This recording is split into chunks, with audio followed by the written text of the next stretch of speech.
এরপর যদি জনগণের সামনে আইসে সুশীল কথা বলেন থাপ্পড়ে দাঁত ফলাই দেব। আপনারা অনেকেই মনে করেন যে এই স্বরাষ্ট্র উপদেষ্টা ভেজা বিড়াল, তিনি কেউ কিছুই বোঝেন না, তিনি মাছটা উল্টে খাইতে পারেন না। এইটা হচ্ছে আর একটা হারামজাদা। ও এখনো ক্ষমতায় বসে শহীদ ওসমান হাদির হত্যার বিচারের জন্য কি কি পদক্ষেপ নিয়েছে আমরা জানতে চাই। এমনও কর্মসূচি আসতে পারে আমরা আইন উপদেষ্টাকে পদত্যাগ করাই এরপর এই জায়গা ত্যাগ করতে পারি। এমনও কর্মসূচি আসতে পারে আমরা স্বরাষ্ট্র উপদেষ্টাকে পদত্যাগ করাই এরপর কর্মসূচি অব্যাহত করতে পারি। শত্রুর সাথে কখনোই সুশীল কথা দিয়ে তাকে মোকাবেলা করা যাবে না। কুকুরের সাথে কথা বলতে হবে মুহুর দিয়ে।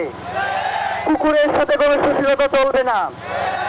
যদি কেউ এইখানে সুশীলতা দেখাইতে আসে, যদি কেউ বলে যে শহীদ ওসমান হাদির খুনের ব্যাপারটা তো আমরা দেখছি, আমরা আপনাদের কথা ততক্ষণ পর্যন্তই শুনবো যতক্ষণ পর্যন্ত আমাদের কাছে মনে হবে যে আপনারা আসলেই শহীদ ওসমান হাদির হত্যার বিচার করতে চান।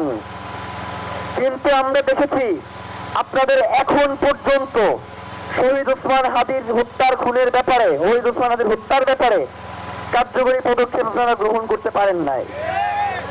এরপর যদি জনগণের সামনে আইসে সুশীল কথা বলেন থাপ্পড়ে দাঁত ফলাই দেব। কোনোভাবেই সুশীলতা চলবে না। এই সুশীল সুয়ার গুলো বাংলাদেশের স্বাধীনতা সার্বভৌমত্বকে দিল্লির কাছে বর্গা দিয়ে দেয়।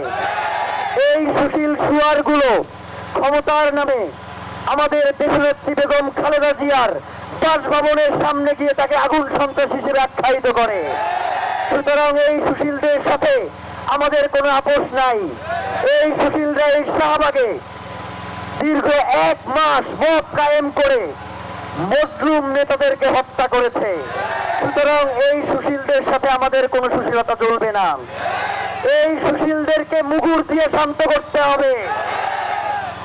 আমাদেরকে যোগ্যতম হয়ে উঠতে হবে, আমাদেরকে সৎ হতে হবে, আমাদেরকে ইনসাফের জন্য, প্রত্যেককে ইনসাফের এই লড়াইয়ের জন্য তৈরি হতে হবে।